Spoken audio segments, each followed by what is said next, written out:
بہت اہم بات ہے, اس کو نوٹ کر لیں. جو ذہنی مریض ایک دفعہ بن گیا, شاید لاکھوں میں کوئی ایک صحیح ہو جاتا ہے. اگر وہ صحیح بھی ہوتا ہے تو پورا صحیح نہیں ہوتا, تھوڑا سا پاگل رہتا ہے وہ. اور آپ دوسری یہ بات نوٹ کر لیں کہ پاگل تھوڑا بھی بہت ہوتا ہے. یہ بہت ہے, آپ اس کو مذاق نہ سمجھیں, یہ دین کا حصہ ہے یہ باتیں. پاگل تھوڑا سا بھی, بولو بھائی, بہت ہوتا ہے. پاگل میں تھوڑا بوڑا نہیں ہوتا. ٹھیک, جو تھوڑا سا پاگل ہے وہ تھوڑا سا نہیں ہے, وہ کسی بھی وقت کچھ بھی کہہ دے گا. تو اس لیے سب سے زیادہ حفاظت کس چیز کی کرنی ہے؟ دماغ کی. تو میں آپ کو دو چیزیں بتاتا ہوں جن کو اگر آپ ذہن میں رکھیں گے نا تو انشاءاللہ دماغ, یعنی جن چیزوں پر عمل کریں گے دماغ سیٹ رہے گا. نمبر 1, نیند میں کبھی کمی نہ ہونے دو. نہیں یاری بات یار بھائی, نیند کیا کرنی ہے؟ ایسی کی تیسی, جو مرضی کام اہم سے اہم رہ جائے, پہلے کیا ہے؟ نیند مکمل ہو. پہلے کیا کرنا ہے؟ نیند. نیند آ رہی ہے, تھکا ہوا دماغ, سارے کام ایک طرف, پہلے سوؤں گا میں. جاؤ جو مرضی ہو بھائی, وہ شادی میں جانا تھا, وہ ولیمے میں جانا تھا, وہ کیا کہتا رہے, ہم نے پہلے کیا کرنا ہے؟ کیونکہ نیند کی سیٹنگ آؤٹ ہو جائے نا تو بس دماغ گیا, دماغ کہاں جائے گا؟ میں نے اپنی زندگی میں کئی لوگ اسٹریس اور ڈپریشن کے مریض دیکھے ہیں جو نیند پوری نہیں کرتے تھے. نیند اتنی صحت کے لیے ضروری ہے کہ روٹی اور پانی اتنا ضروری نہیں ہے. بھوک, اگر دیکھو نیند سے بڑھ کر کوئی چیز ہوتی نا تو اللہ تعالیٰ رمضان میں ہمیں کہتے ہیں نیند پوری نہ کرو, روٹی کھاتے رہو. اللہ نے روٹی پانی چھڑوا دی. اللہ کو پتا ہے کہ جتنا مرضی بھوکا پیاسا رہو گے, جب کھاؤ گے تو ریکوری ہو جائے گی. کوئی 3 دن بھی بھوکا پیاسا رہے نا, جسم کو کوئی نقصان نہیں ہے. جب کھائے گا تو دوبارہ فٹ فاٹ ویسے کا ویسے ہی ہو جائے گا. کھانے سے بیمار ہوتا ہے, بھوکا رہنے سے بیمار نہیں ہوتا. لوگ کھانے کو فوکس کرتے ہیں صحت میں, نیند کو فوکس نہیں کرتے. اللہ کرے یہ بات کسی طرح دماغ میں اتر جائے, کیونکہ اس کا ہمارے دین سے بڑا گہرا تعلق ہے. آپ کا دماغ سیٹ نہیں ہوگا, آپ نہ اللہ کے حقوق ادا کرو گے نہ بندوں کے حقوق. کیونکہ جو آدمی ڈپریشن کا مریض ہوتا ہے نا, وہ گھر میں بھی چک چک پک پک لگا کے رکھتا ہے, خود بھی ڈپریشن میں آئے گا اور بیوی بچوں کو بھی ڈپریشن میں ڈال دے گا. بد اخلاق, نبی صلی اللہ علیہ وسلم نے کیا فرمایا؟ قیامت کے دن سب سے زیادہ میرے قریب وہ ہوگا جس کے اخلاق سب سے اچھے ہوں گے. تو اخلاق کے اچھے ہونے کے لیے چیمبر کا صحیح ہونا ضروری ہے. ٹھیک ہے نا. دیکھو بچوں کی نیند پوری نہیں ہوتی, کیسے چڑچڑے ہوئے ہوتے ہیں, خام خامی چیزیں اٹھا اٹھا کے پھینک رہے ہیں. اور جب بچہ رات کو اچھی طرح سو کے صبح اٹھتا ہے, کیسا خوشی خوشی پھر رہا ہوتا ہے, حالانکہ صبح کے وقت اس نے کوئی اخلاق پر بیان نہیں سنا ہوتا. جب اندر سے سیٹ ہوتا ہے نا انسان, تو خود بخود خوش مزاج ہوتا ہے, وہ ہر چیز میں دل لگتا ہے اس کا. تو اخلاق تو دین کا بہت بڑا حصہ ہے نا. اللہ کی باتیں بھی سمجھ میں آئیں گی. اگر چیمبر ٹھیک نہیں ہے نا, تو کوئی اگر کہے کہ بھائی اگر نماز چھوڑ دو گے تو اتنے 1000 سال جہنم میں جلنا پڑے گا, تو آپ پہلے ہی جل رہے ہو, دماغ خراب ہے. بولے یار یہ پتہ نہیں کون سی شریعت ہے یار, ایک تو جہنم میں جلنا پڑے گا یار. اندر سے نا یہ ایسی ایسی باتیں کرے گا, کیونکہ اندر سے ویسے ہی خوش نہیں ہے, اوپر سے جہنم کی وعیدیں, تو اور اسٹریس میں آ جاتا ہے وہ کہ یار یہ کیا ہوا یار, ایک نماز چھوڑنے میں اتنے, یہ کیا ہوا یار. تو بجائے یعنی دین سے بھی دور ہوگا. تو پہلی چیز کیا ہو گئی؟ بولو بھائی, نیند. دوسری چیز کیا ہے؟ دوسری چیز ہے ٹینشن نہیں لینی. ٹینشن نہیں لینے کا مطلب یہ نہیں ہے کہ آپ کو کبھی ٹینشن ہوگی نہیں ہے. تو دنیا میں کوئی ایسا شخص ہے ہی نہیں جس کے سارے کام صحیح ہو رہے ہوں. اس پر تو ایک مستقل بیان ہے میرا کہ دنیا میں یعنی انسان جو ہے نا ڈپریشن کا علاج کیا ہے. تو میرے 3-4 بیانات ہیں, وہ آپ تفصیل سنیں. میں ابھی مختصر ایک بات بتا رہا ہوں کہ دیکھو دنیا میں ساری چاہتیں کسی کی بھی پوری نہیں ہوتی. یہ تو ہو ہی نہیں سکتا کہ آپ جو چاہیں وہ ہو جائے.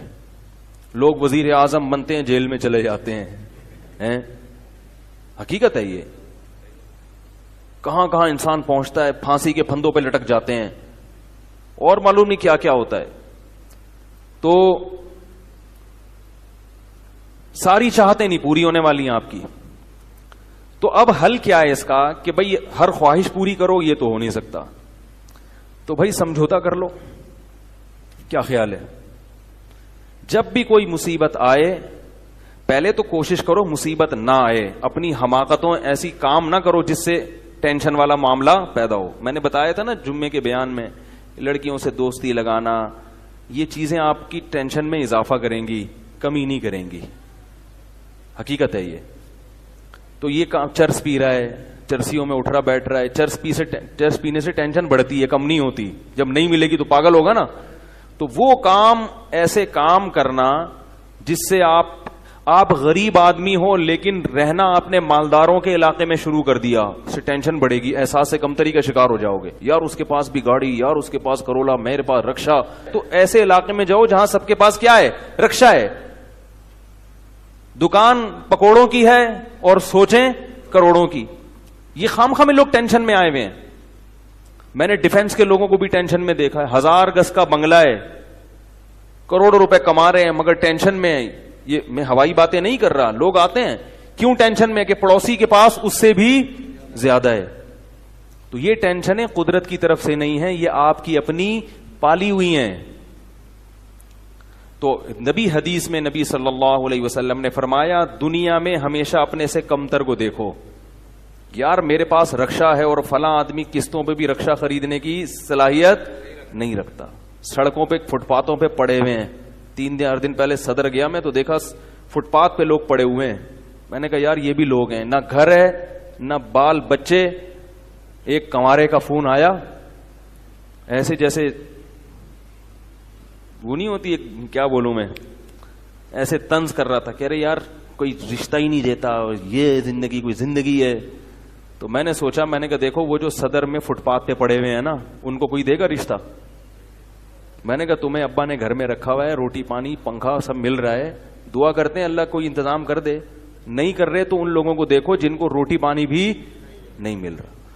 تو اپنے سے کمتر کو دیکھا جائے دنیا کے معاملے میں، اس سے آپ احساس کمتری کا شکار نہیں ہوں گے. تو ٹینشن ختم کرنے کی ایک بہت بڑی ذریعہ یہ ہے کہ اگر پھر بھی کوئی مصیبت آ گئی تو تقدیر کا سوچا جائے کہ جو چیز مقدر میں ہے وہ ٹل نہیں سکتی. اور دنیا مسافر خانہ ہے، یہاں اگر ٹینشن ہے تو وہ بھی عارضی، یہاں کی خوشی بھی عارضی.